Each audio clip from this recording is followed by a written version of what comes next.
I grew up in an area not very far from where my mother originally migrated when they moved to Gary.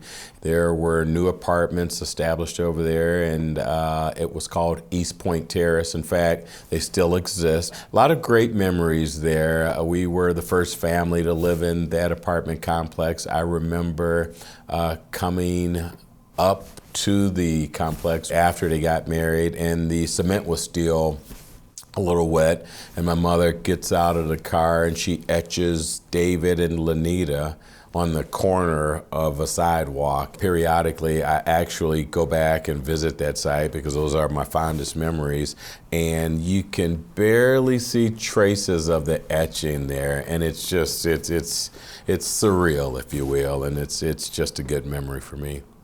In 1973, all of that changed for me. My parents split up, and my mom moved to Glen Park to live with one of her sisters, who was actually one of the first families in the Glen Park area.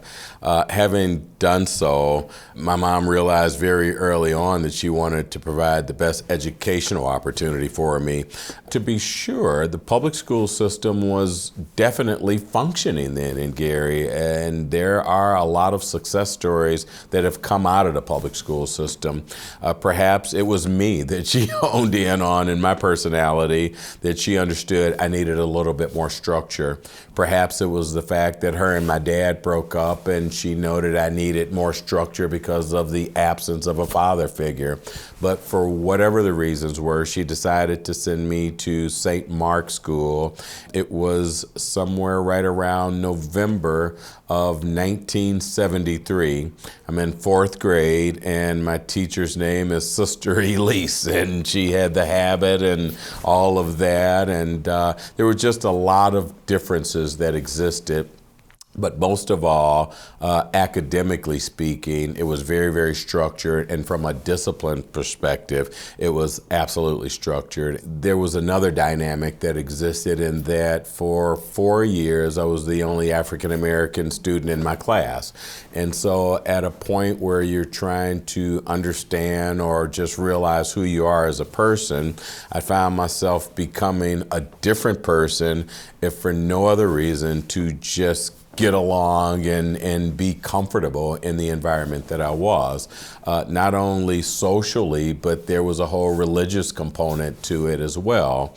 To go from a school that was predominantly or perhaps 100% African American to just the complete opposite, being the only African American student in my class, was a little bit of a culture shock. But I've always been competitive, and I jumped right in and just wanted to be able to perform or excel at the level that the students in there were. And what I discovered is that there weren't very many differences. I mean, we looked a little different, but I was just as intelligent as those students, and I was able to keep up with the curriculum just as I did in the other school.